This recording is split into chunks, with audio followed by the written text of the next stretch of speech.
tributaria que haga que una empresa que tiene una cuenta pendiente de cobro, en este caso por parte de una administración, no pague impuestos a esa administración hasta que esa administración no haya saldado esas facturas pendientes. Una cuenta de compensación también, obviamente, vamos hacia, como ven, todo el esquema es financiar mejor a las empresas y especialmente a la PYME y a los autónomos. Y después lo dejo ahí, porque el tema tributario también, obviamente, también estamos, y está en nuestro programa, la degradación fiscal a la compra de vivienda, ¿no? Como les decía antes, que es una degradación que es necesaria también para que podamos facilitar en términos económicos el acceso a esa vivienda y movilizar al sector de la construcción. Como veis, yo hablo de la construcción con toda la franqueza. Como no lo he criminalizado nunca, pues quiero decir, ahora hablo con toda franqueza del mismo, igual que las infraestructuras. Aquí en Sevilla, en su provincia, necesitamos esas infraestructuras de transporte, ¿no? Como la que estabais reclamando desde Camas, pero es que necesitamos esas infraestructuras, porque sin esas infraestructuras no tendremos desarrollo y no tendremos, por tanto, mejora en nuestra capacidad de que estemos presentes y estemos intercambiando desde personas hasta servicios y, en definitiva, estemos mejorando la actividad económica de todo ello.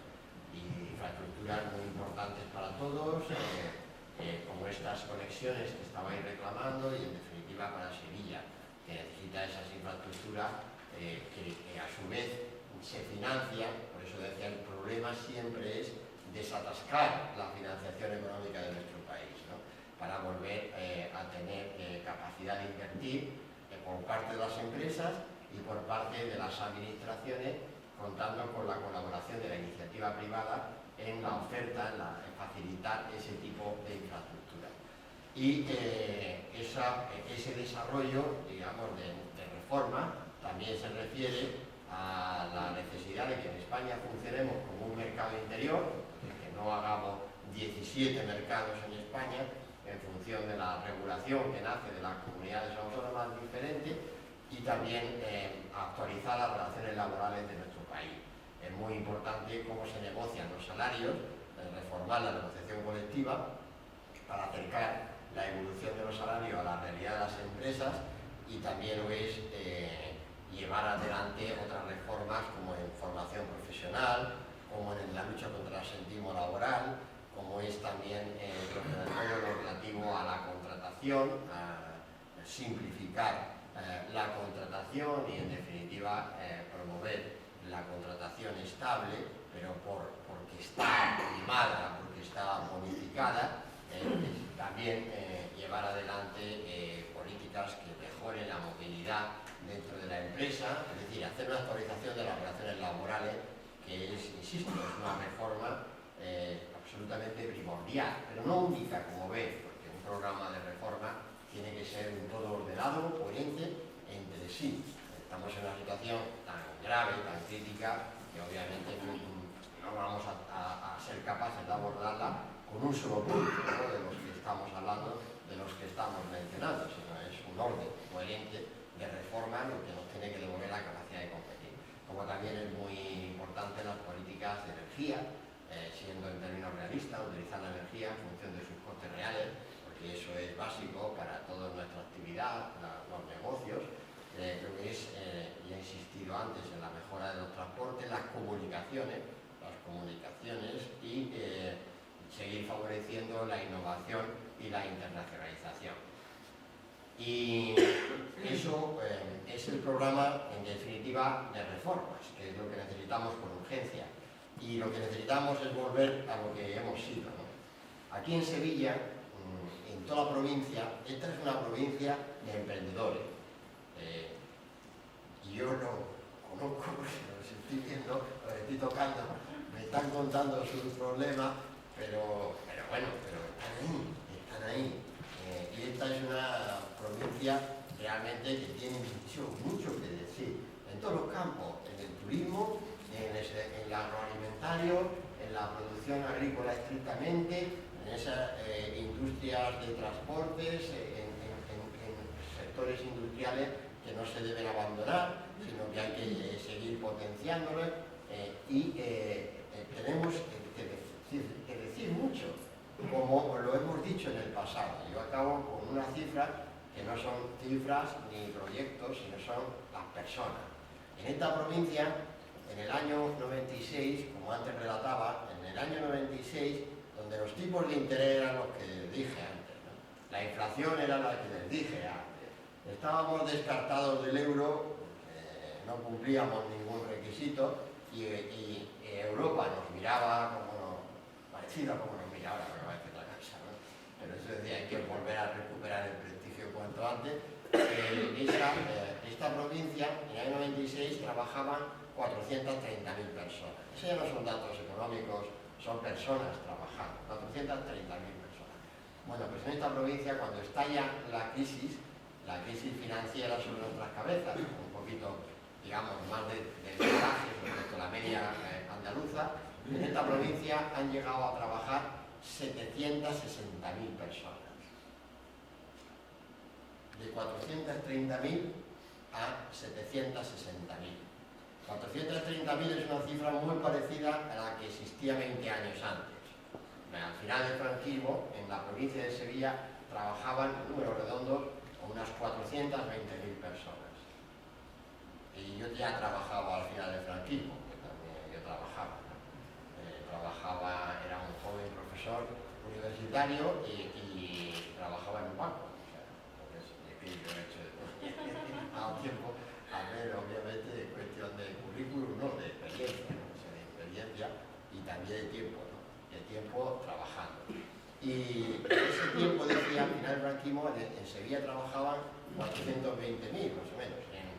En el año 96, 20 años después, trabajaban pues del orden de 10.000, 20.000 personas más en toda Sevilla, teniendo en cuenta el aumento de la administración autonómica, con lo cual quiere decir que, claro, trabajar en las empresas, en el sector privado, autónomos y tal, pues muy poquito, ¿no?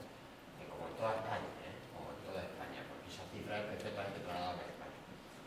Y les decía que aquí en Sevilla, cuando entramos en el euro, es decir, cuando financiamos a nuestra actividad económica, cuando empezamos a bajar los impuestos, cuando realmente mejoramos esas relaciones laborales, ¿no? Cuando hicimos de España un país fiable, aquí en Sevilla, concretando en Sevilla, pasamos de que trabajaran 430.000 a 760.000 personas.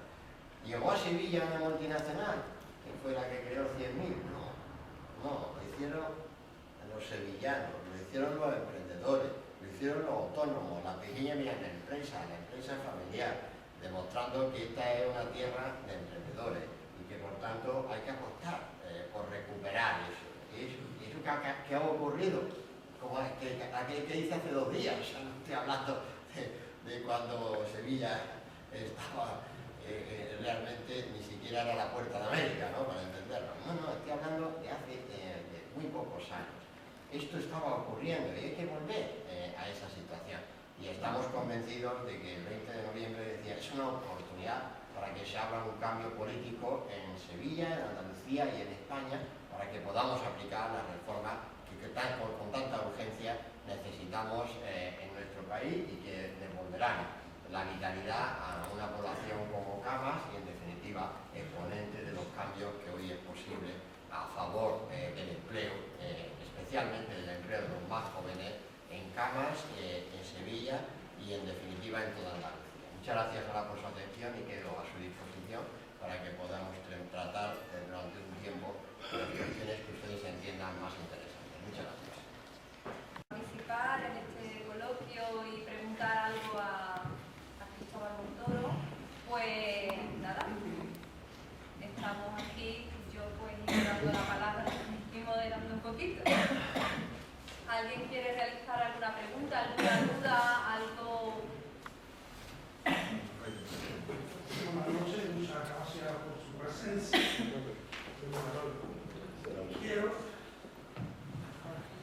Quiero principalmente recalcar sobre algunas cuestiones de las que se han dicho y empezando porque ha influido, yo creo que mucho, en las circunstancias en que nos encontramos a fuerza del tiempo, por la dejadez del gobierno de no enterarse a su debido tiempo de que las cosas estaban como estaban, no como las veía, sobre todo nuestro querido presidente.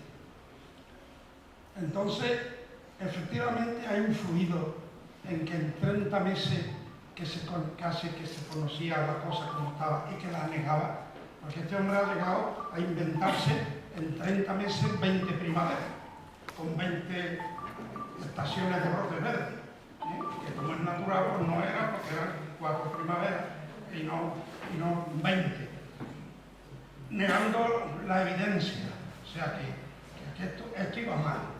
Y decía que es cierto iba bien, que nosotros, que nada, que éramos los mejores de Europa, que nosotros estábamos por delante y que aquí no iba a pasar nada.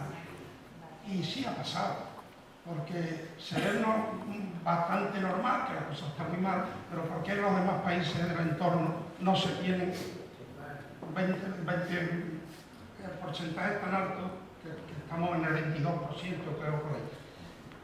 Este hombre, yo no sé si por el gobierno o por él o por lo que sea, ha tomado la cuestión como aquella desiura de que la tierra era del viento, o el viento era de la tierra, no sé qué, una patochada, pero que ha servido para que nos estanquemos en una situación que cada día ha ido a peor.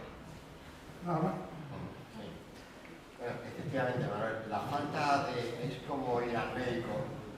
Tenemos un problema y el médico confunde el problema médico que tenemos, la falta de salud, la diagnostica como un catarro cuando lo que tenemos es una neumonía.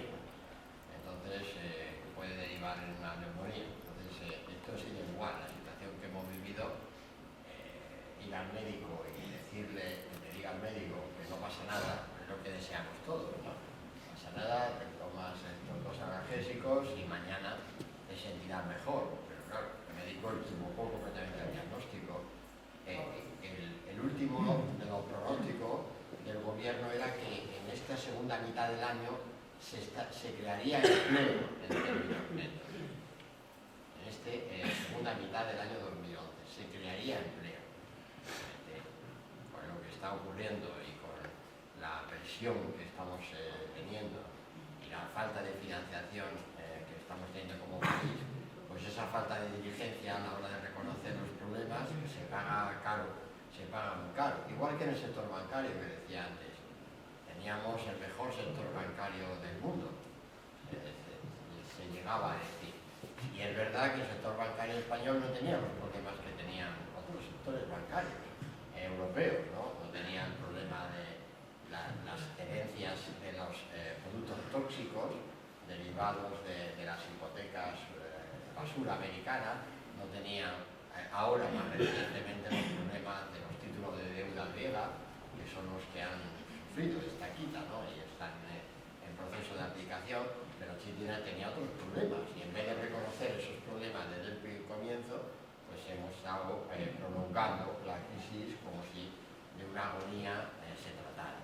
El problema de España es que cuando estalló la crisis financiera mundial en el año 2007, teníamos una necesidad de financiarnos frente al resto del mundo equivalente al 10% de nuestra producción aquí en casa. Es decir, por 100 unidades que producíamos, el resto del mundo nos tenía que prestar el equivalente a 10 unidades. Bueno, o sea, éramos uno de los países más vulnerables a la crisis financiera mundial. Y como esto de las facturas hay que pagarlas y el crédito hay que devolverlo, una manía, es más literal, ¿no? Pero es una ley inexorable, ¿no? Tomamos crédito y los acreedores quieren cobrarlo, ¿no? Y quieren recuperar. Y por tanto, pues esta es la tarea que tenemos ahora y para eso necesitamos crecer, para eso necesitamos cambiar las expectativas de crecimiento del país y necesitamos acometer reformas. Pero como siempre en política, yo en política no estoy para escribir la historia, o sea, eso me encanta, créanme que me encanta, ¿no? O sea, leer historia, conocer la historia de mi país y además la historia particular, ¿no? De las diferentes zonas de mi país. O sea, realmente creo que eso es muy conveniente. hacer de la necesidad virtud. Y ahora, pues también, siendo así, porque es así, y habiendo llegado al país a donde ha llegado, y sobre todo el paro donde nos satura, pues ahora lo que estamos es abocados a hacer unas reformas económicas que necesitamos con urgencia. Por eso decía, y ahora el diagnóstico no tiene que ser el del 2007, sino que el diagnóstico tiene que ser el del 2011. España necesita con mucha urgencia esa reforma, porque la situación que estamos atravesando es frágil y delicada. Y, por tanto, necesitamos la reforma que además nos conviene como país. No nos conviene que venga nadie a decirnos lo que tenemos que hacer desde fuera, cuando desde dentro tenemos la opción de elegir realmente esas reformas y las que nos convienen como país. Y esta es la situación que estamos atravesando, por eso decía. Y si las cosas no hubieran ido tan mal, pues es posible que no tuviéramos que hacer esas reformas de verdad. Pero yo creo que esas reformas son muy positivas, no positivas, son muy convenientes y van a funcionar como funcionaron en los 90. Y por tanto, hagamos de esa necesidad, como le decía, virtud, y hagamos cuanto antes los deberes que nos convienen en casa y ya dejemos atrás pues, otro tiempo que, en fin, tiempo pasado. Y eso es lo que tenemos que saber cambiar, ¿no? Y mirar con confianza al futuro. Objeción de conciencia. Si un médico se niega a ejecutar los abortos, ¿se le va a castigar o se le va a respetar su conciencia? Nada más. Sí, porque quiero decir que ignoro, bueno, de las cosas que ignoro se las digo, bueno, también no sé qué, mataba más. Ignoro cuál es la obligación a que este punto llega. Decía que se ha ido la conexión, en el sentido de dónde están esos límites legales, está en la ley, ¿no? Entonces, y en ese términos no me siento capacitado para, puedo hablar en términos éticos, pero no legales. Por tanto, una cosa es la ética y otra cosa es la aplicación de la ley. Y en ese terreno, pues, no entiendo de esta materia como para poder decirles una cosa u otra. Lo que sí que entiendo es que no deberíamos estar abordando materias que a la gente y a los profesionales de la medicina les hiciera dudar de su conciencia. Eso sí que lo entiendo. No deberíamos estar sometiéndonos, no deberíamos ser capaces de que se formularan esas preguntas. Deberían estar resueltas esas preguntas antes de que se formularan.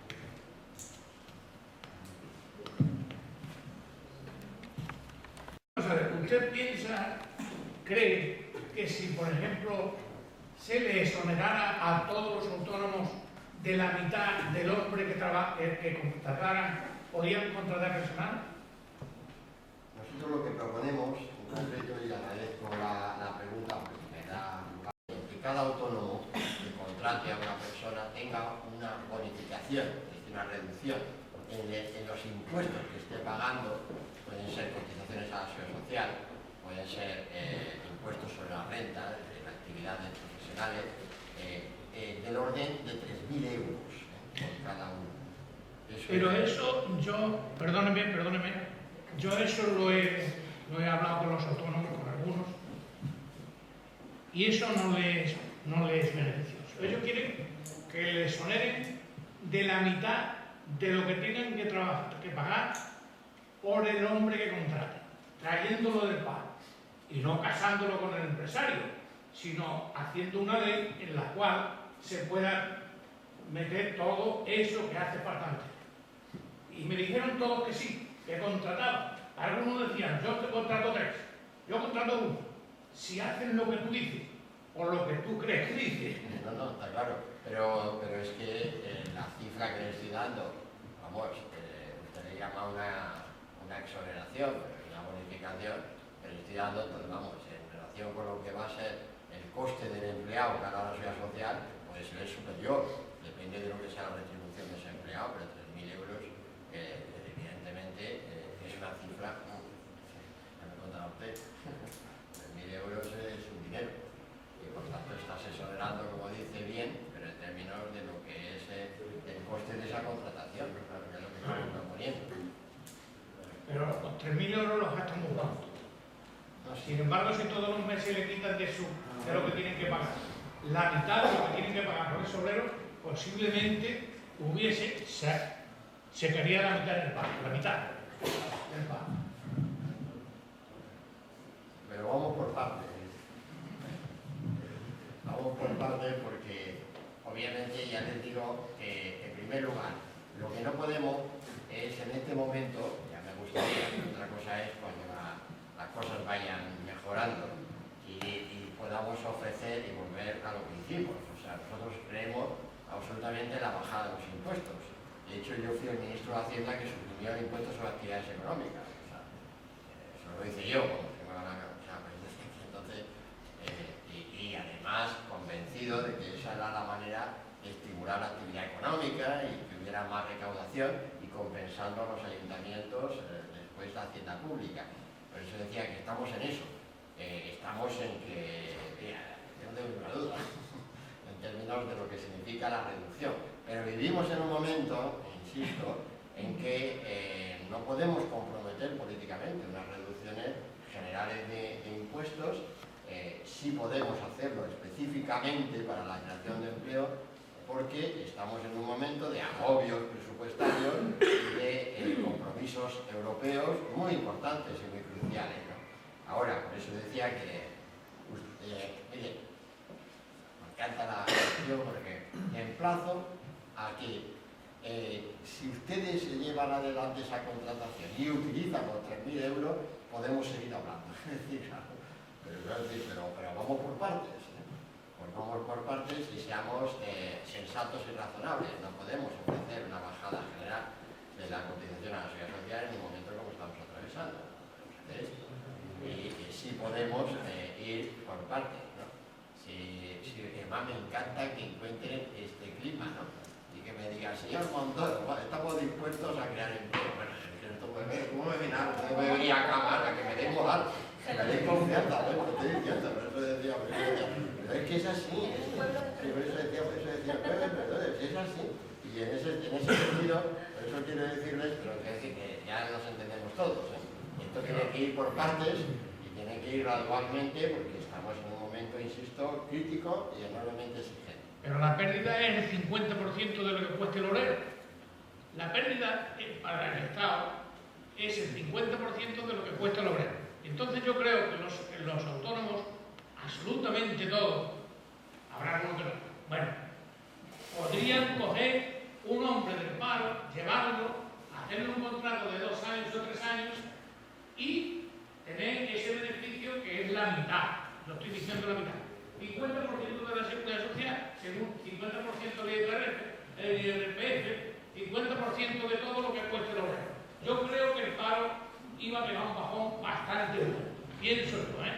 No sé, pero ya le estoy diciendo que empecemos con los 3.000 euros en la aplicación de esa bonificación y veamos los resultados. Es decir, y eso, ser esos resultados tan positivos, alimentarían ese proceso y seguimos. Que ya le digo que está hablando con un convencido de la reducción de los impuestos para que haya más actividad, vamos, no hace falta. Está hablando súper convencido, pero tenemos que ir por partes, especialmente en un momento como estamos, donde realmente estamos examinados en un momento muy crítico del país y no podemos hacer como hicimos en los 90, que ya era muy difícil, y vimos con el tiempo cómo íbamos rebajando y actuando. Mire, cuando llegamos al gobierno, lo primero que hicimos fue bonificar la transmisión de la empresa familiar en 5 semanas en el gobierno. Desde el 6 de junio del año 96, por decreto de ley, cambiamos el régimen de plusvalías en el impuesto sobre la renta y bonificamos la transmisión de la empresa familiar para que el impuesto sobre sociedades y donaciones no actuara en términos de suprimir a esa empresa o esa actividad. Y en los siguientes meses, y teniendo todo el desafío de pasar el examen, bajamos los módulos para los autónomos, redujimos los módulos de los autónomos y creamos en el impuesto sobre sociedades todo esto ya para el año 97, es decir, llevamos meses en el gobierno, y creamos el régimen fiscal de pymes en el impuesto sobre sociedades que no existía en España y que ahora lo que proyectamos también es bajar 5 puntos ese tipo en el caso de las pymes y la actualización de los módulos para los autónomos, ¿no? Eso es lo que estamos proyectando. Y luego, en términos de bonificación, insisto, esta bonificación que creo que es importante, pero sobre todo destaco la intención, ¿no? Y la voluntad, ¿no? Me parece, muchas gracias. Estupendo, me parece estupendo de verdad que existan esas ganas de proyecto, de hacer la empresa más grande, de hacer el negocio más grande. Lo que pasa, lo lamentable ha sido el cierre, como sabemos. ¿Cuántos autónomos han perdido en esta crisis? Pues que lo que ha sido un tsunami, ¿no? Ha sido tremendo, ¿no? Y entonces ahora tenemos que recuperar, estabilizar esto y volver a salir, como decía, este cama emprendedora que realmente es formidable, ¿no? O sea, que estoy encantado de verdad de que me planteen las cosas así. Ustedes entienden, ¿no? Me entienden todos, ¿no? Así me gusta, así me gusta, ¿no? Que estén llenos de proyectos, que estén llenos de vida, porque realmente eso es lo que hará que esas políticas funcionen y también la reforma laboral de la que estamos hablando, que también facilite ese contrato.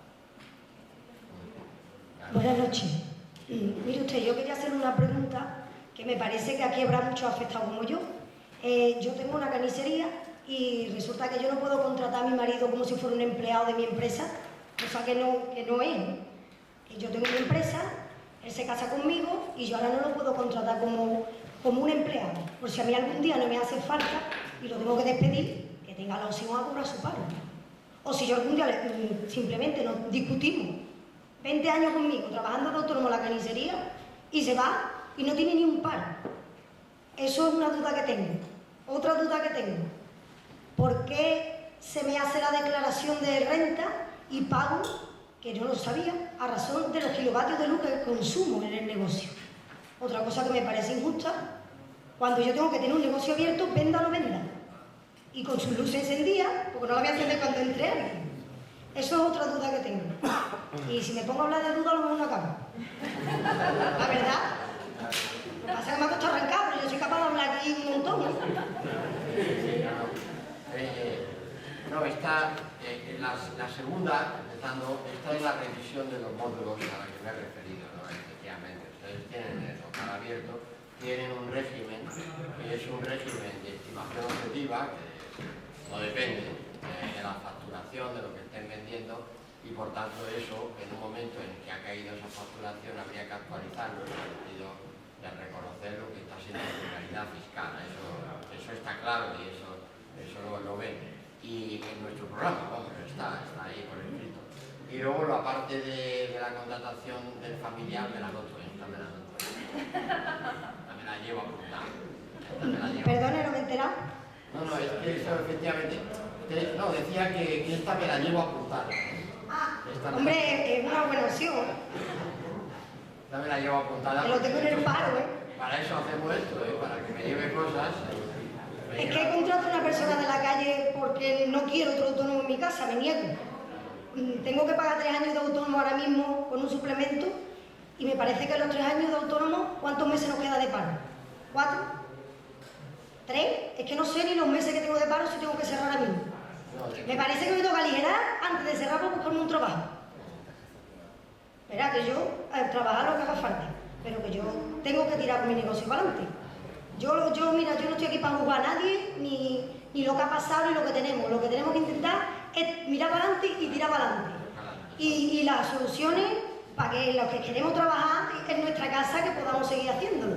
Que no, por lo menos que no nos pise nadie. Eso es lo que creo yo que deberíamos de estar debatiendo aquí ahora mismo, vamos. Las soluciones para la pequeña empresa. Yo tengo una persona de la calle, la contrataré a primero de mes, le he hecho 6 meses, con el miedo y el temor de no poderle pagar. Cuando pase Navidad, nada más. Pánico de no poderle pagar. Porque no sé cómo se va a venir las ventas. Ni en Navidades ni después. La inversión que yo estoy haciendo, la que tengo que hacer, lo que lo que yo tengo que soportar porque tengo gente que a lo mejor me dice, Patri, el mes que viene te pago. Es que le tienes que decir que vale, pero es que no puede. Y así estamos tirando, que estamos ahorcados. Estamos ahorcaditos. Yo estoy ahorcada. Yo ya, de verdad, que porque no tengo el paro completo, si no me voy para el paro, ahora mismo también. No, pues no se vaya al paro, ¿eh? No quiero. No se vaya al paro porque... No quiero, yo cago en el paro si yo estoy en malos nervios. No.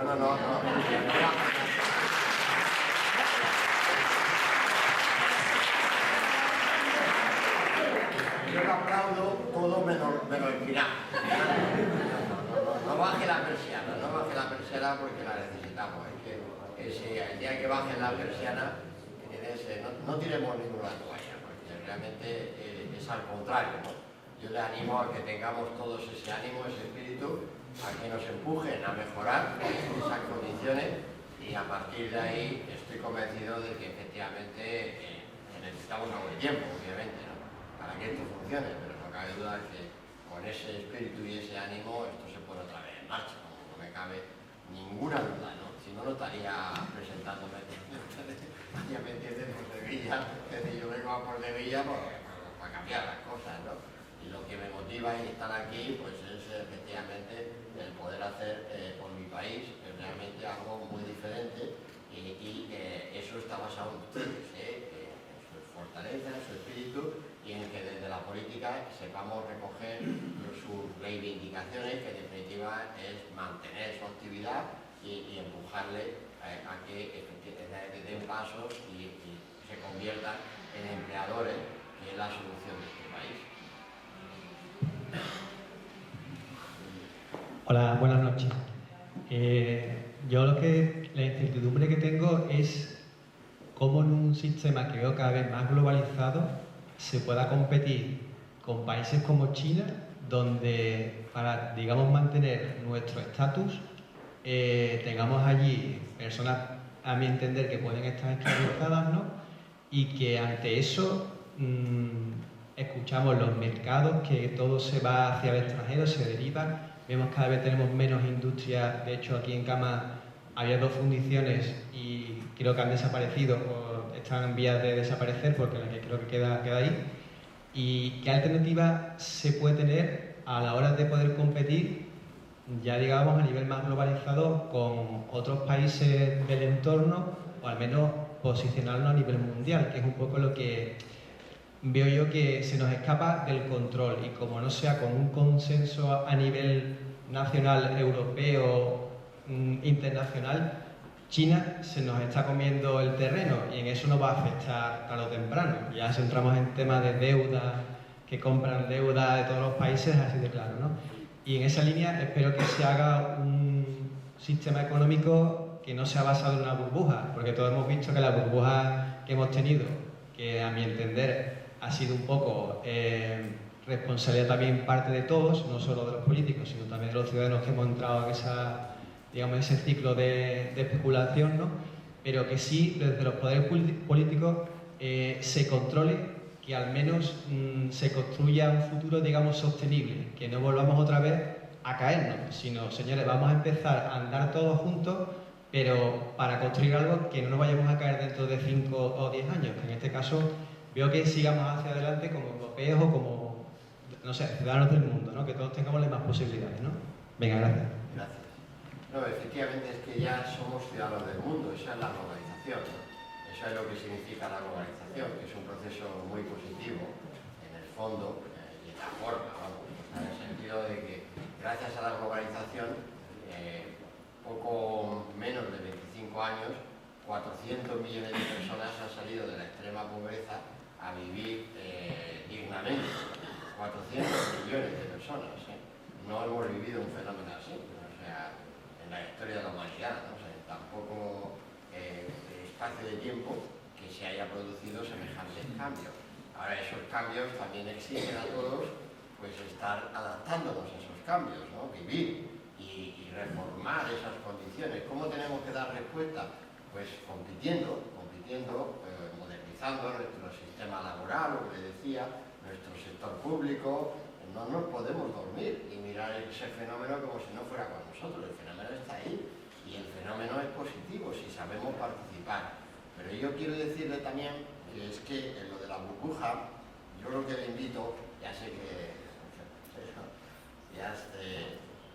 fíjese qué invitación hago, ¿no? A estas alturas de la tarde-noche, ya me refiero, de cama y tal, pero es decir, que ese tipo de explicaciones, España ha sido una burbuja, no es verdad, no es verdad, no ha sido una burbuja, no ha sido un sueño lo que hemos vivido en el sentido, y ahora vivimos una pesadilla que sigue al sueño, no es cierto, no es cierto.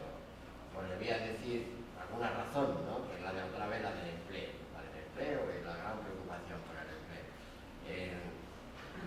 Ya se lo he dicho antes, en términos de Sevilla o en términos de España, que viene en términos de España. Mire, un país como España entera, pero claro, Andalucía, participando activamente, como he dicho, y Sevilla, que es capaz de crear el país, no el país, 8 millones de empleo sobre 12 millones y medio que había de empleo real existentes en el año 96. Existían en España 12 millones y medio. Y cuando estalla esta crisis, la financiera, en el año 2007, estaban trabajando en España 20 millones y medio de personas. Insisto, frente a 12 millones y medio de ocupados. Viene la crisis y hemos perdido, en términos netos, porque ha seguido creciendo el empleo público, cosa que no debía haber hecho, pero bueno, el caso es que hemos perdido 2 millones, más o menos, más otro millón de jóvenes que no han podido encontrar puesto de trabajo, son 3 millones de parados más. Pero mírenlo ahora en términos de ocupación. Bueno, pues en España, según la última encuesta de población activa, la de este verano del 2011, trabajaban 18.100.000 personas. En el año 96, 12 millones y medio de personas. Es decir, después de haber sufrido esta crisis, trabaja en España el 50% más de personas que en el año 96. No es una burbuja. Por eso esta expresión que está mucho en la prensa y está en la prensa, bueno, en la extranjera, claro, como es la excusa en este mundo global y cruel, añado, y cruel, como les dé la excusa, te liquidan. Porque es así, el mundo es exigente, competitivo, y entonces, nosotros, ¿cómo podemos decir que es una burbuja que se haya creado tanto empleo? Y sigue, el empleo es un 50% más. Es decir, después de haber destruido más de 1 millón de puestos de trabajo en la construcción, que se han destruido, y aún así, y perdiendo, ¿sabe cuántos empleos han perdido en la industria? 700.000 empleos han perdido. Claro, hemos sufrido muchísimo. Pero también porque no hemos sabido reaccionar, no hemos sabido acomodarnos, no hemos sabido hacer lo que tenemos que hacer para reaccionar en esta crisis. Y aún así, fíjese cuál es el nivel de empleo. Ahora le voy a hablar de la renta per cápita. Bueno, en Andalucía, la renta per cápita que hay en el último año, en 2010, 2011 no está cerrado, entonces no podemos compararlo, era el doble que en el 96. Eran 8.600 euros en el 96 y en el año 2010, después de la crisis, con la bajada de la crisis y aumentando la población, como hemos aumentado afortunadamente para España, que hemos aumentado la población y hemos convertido en una Andalucía de inmigración, cosa que es fantástica, he dicho la por la andaluz, me lo cuenten a mí, lo de la Andalucía de la inmigración, ¿no? Realmente, vamos, entonces, insoñable, ¿no? Como decía. Y por tanto, un país que duplica su renta y un país que al mismo tiempo está presente, porque hoy en España las empresas y las empresas multinacionales tienen invertido fuera de nuestro país el equivalente a casi la mitad de lo que producimos en España. En el año 96 tenían el 6% de nuestro Producto Interior Bruto, hoy tienen el 47% de nuestro Producto Interior Bruto, con empresas, primeras marcas en el mundo, que no existían en el 96, incluido en el sector textil, que parecía otro sector absolutamente liquidado, ¿no? Que iba a decir, pues no voy a hablar de las marcas ahora, pero están todos en la cabeza, ¿no? Voy señalando, y claro, entonces un país que hace eso, es un país que tiene algo, vamos, es una burbuja, tiene un problema de financiación, tiene un problema de exceso de financiación, es verdad, en esto, pero eso de que se explican las cosas, lo que ocurrió en España fue un modelo de ladrillo y de turismo. Dice, no, el turismo primero hay que potenciarlo, ¿no? Es decir, ¿no? Y el ladrillo, es verdad que ha habido exageraciones que vienen ¿de dónde? Del precio de la vivienda. ¿Y de dónde viene el precio de la vivienda? Del suelo, que es realmente la falta de liberalización del suelo. Eso es lo que ha causado esos precios. El que los ayuntamientos tengan la capacidad de decidir dónde se construye. Eso es lo que encarece, ¿no? Nosotros teníamos un proyecto liberalizador del suelo en el año 98, pero no lo dejó el Constitucional, porque el Constitucional determinó que el suelo era competencia autonómica, no era competencia del gobierno central. Esto es la vida como es, ¿no? Y cualquiera que conozca nuestra legislación no es el argumento este de que hubo un modelo debido a la liberalización del suelo. Si es al revés, en España no se ha liberalizado el suelo. Y entonces, hombre, sí, el propietario del suelo que va a comprar esos precios, desde luego, le han hecho, vamos, bien, ¿no? Pero son 4, ¿no? Quiere decir, y por tanto, el problema no es de España, insisto, esa España que es capaz de crear ese empleo, que es capaz de crecer cuando nuestros vecinos europeos no crecían. Esa España que es capaz de llevar adelante todo ese proyecto de inversión internacional. Esa España está ahí, está ahí. Y eso es lo que tenemos que mirar positivo y responder en esa globalización, haciendo los deberes en casa, siendo cada vez mejores, pudiendo competir, que son esas reformas a las que me refiero, reaccionando desde casa, ¿no? Para competir. Y luego, eso sí, luego estar donde mandan, porque si no estás donde mandan, te mandan. Eso es el mundo, y fíjense ustedes el tamaño de los países que están en el G20, ¿no? Estamos nosotros, como invitados, ¿no? Estamos en el G20, y allí no hay países pequeños, que por cierto, que va bien algunos económicamente, pero no hay países pequeños, donde los que mandan, los que deciden, realmente tienes que tener un tamaño, ¿no? Y España tiene tamaño para estar efectivamente y ser europeo y responder a eso, porque también el problema de la competencia china está en su moneda, que no la dejan apreciar, así compiten, o sea, claro, no la dejan apreciar, y todo eso son problemas que hay que resolver también en donde efectivamente se toman esas decisiones económicas, en esos niveles, y no hay que, por eso decía, no hay que dejarse llevar por la corriente, pero efectivamente tenemos que aspirar a tener un mundo y una economía más sostenible, ¿no?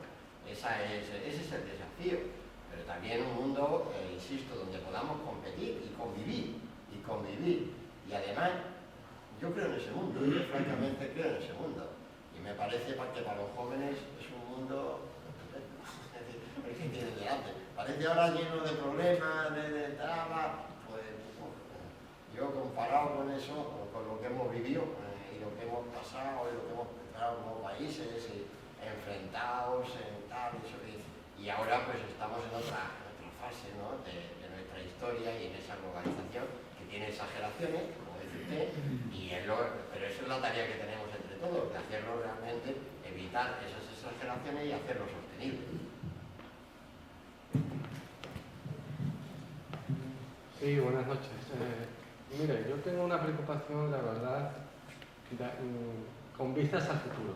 Quiero decir, por ejemplo, cantidad de parados, lamentablemente, hemos dejado de cotizar a la Seguridad Social. En mi caso, y podría comentar más alguno, bueno, pues creemos que con las medidas que tomó el actual gobierno, pues nos obligan en un futuro a cotizar, en este caso, creo que andaban por 41 años.